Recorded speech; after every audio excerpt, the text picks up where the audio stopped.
A group of NFL players diagnosed with brain injuries linked to repeated concussions will now be paid for injuries caused during their time in the league. The payouts come after the Supreme Court rejected challenges to a $1 billion plan by the NFL to settle thousands of concussion lawsuits filed by those former players. The decision on the settlement comes after former Heisman Trophy winner Rashaan Salaam was found dead at the age of 42. Salaam's family now says he had symptoms associated with chronic head trauma, or CTE, before he committed suicide last week. The settlement awards up to $5 million for those with Lou Gehrig's disease, $4 million for past CTE deaths, and $3.5 million for advanced Alzheimer's disease. CBS Sports senior NFL writer Pete Prisco joins me now to talk about this. Pete, thanks so much. Explain the details of the settlement to our viewers.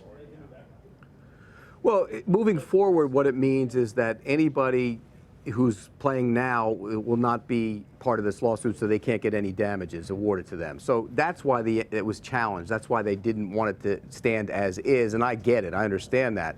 But the players who are part of this will now start to get paid, and there's a lot of players who need to get paid and need the money and need it as quickly as possible. So there's two sides to it. I see it from both sides. Look, any player who has been subject to this kind of disease, I hope they get as much as they can in terms of financial settlement for their future going forward.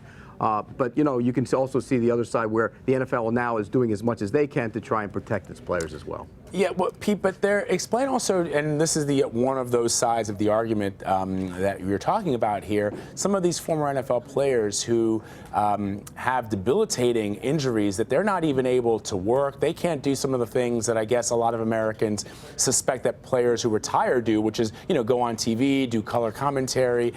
They can't even work. Some of them they can barely afford to pay rent. I get it. I understand that, and you know, there was a lot of you know, a lot of blind eye being turned to the problems of the players back in the day, and you know what? Whoever can get what they get, I understand that. But also, the NFL has also done a lot of things now to make the game safer. Was it safe back then? Probably not as safe as it could be. Did they turn a blind eye to a lot of problems? Absolutely. Guys would get concussions and they'd stick smelling salts in their face. And obviously that was the wrong thing to do.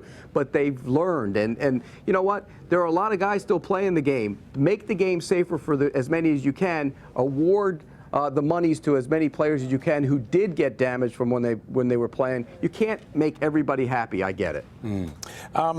We mentioned Rashaan Salaam earlier. His brain is not going to be used in further testing for his injuries because of religious purposes. But Salaam was accused of using marijuana during his time in the league, and now players are now advocating for the use of marijuana as an approved substance in the NFL to help treat their pain due to football-related injuries. What do you make of that? I'm all for it. I think that's something that it should be allowed when you're a player in the National Football League. Look, this is a league that dispenses pain medication on a regular basis. I've been in many a locker room where players have been lined up to get their pain medication before and after games, and it's administered by the team. Things such as Toradol, which is a shot you take before and after a game. So if you're a team and you're giving that and a player wants to get some marijuana for some pain remedy, I have no problem with it whatsoever. And I think the league should be open-minded to it. I think they will be open-minded to it going forward. Let me ask you about this, Pete. The lawsuits accuse the NFL of hiding what it knew about concussion risks. You know, a lot of this sort of, for the public, came to light back in 2002. Mike Webster, the legendary Pittsburgh Steelers player, died, and there was this doctor, Dr. Bennett Omalu, who sort of diagnosed this CTE. I mean, what do you make of the NFL's continued denial of the existence of this debilitating disease?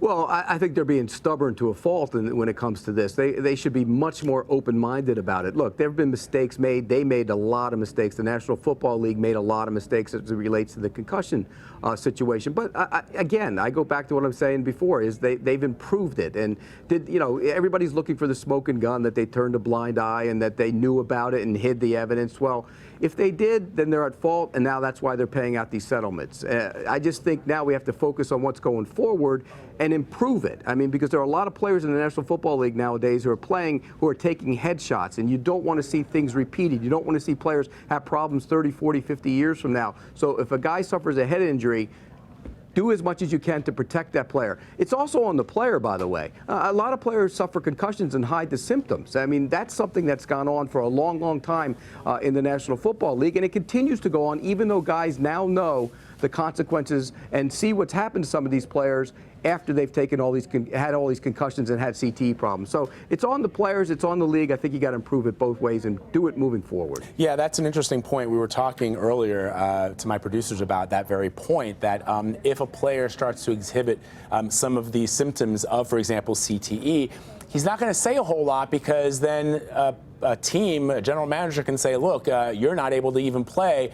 That jeopardizes his future. But it is an extreme risk to do that. Oh, there's no question. And you know, we saw recently, we saw Luke Kuechly have an unbelievable concussion on the field, where to the point where his emotions came pouring out and he started crying on the football field. And when you know, there's a lot of doctors out there who say when you have a severe concussion that your emotions do come out like that. And he was crying on the field. That's how bad that was. He hasn't played since. And if you're Luke Kuechly, you got to step back and as a player, you have to say to yourself, is this worth it to me? Is this something that I want to risk moving forward? I mean, it's on the player. Nobody makes the player play. I mean, the NFL can do what they want to make the game as safe as possible. It's still never going to be a truly safe game. But it's on the player to take responsibility for himself. Is it worth the risk? What do I have to do to protect myself? Sometimes we lose sight of the fact that nobody's making players play. So if they're on the field and they suffer concussion, they need to protect themselves as much as anybody. Pete, final question. To be fair to the NFL, they have put in some new initiatives. What are those initiatives? Well, I mean, you look at you get a penalty for going to the head. I mean, back in the day, there were forearms to the helmet on a regular basis. I mean, that was something. You look back and you put on a game from the 1970s and the 1980s, it's so much more violent than it is today. And I'm not just talking about shots to the head. I'm talking about in the line of scrimmage. Guys were getting away with, you know, clubs to the head when they're rushing the passer. They've taken that all out of the game. You know, there's a lot of players now who say you've taken the head out of the game, but now you're making the knee more of a target, and you're seeing guys go down with knee injuries. I mean, and this is the reality, I've had a lot of NFL players over the years tell me they'd rather take a shot to the head and worry about it later on than take a shot to the knee and not be able to play and not be able to earn that money. So there's a lot of issues out there. I think protecting the head is first and foremost what the NFL is trying to do. A lot of issues, but thanks for breaking it down for us. CBS Sports senior NFL writer Pete Prisco, we thank you. You got it.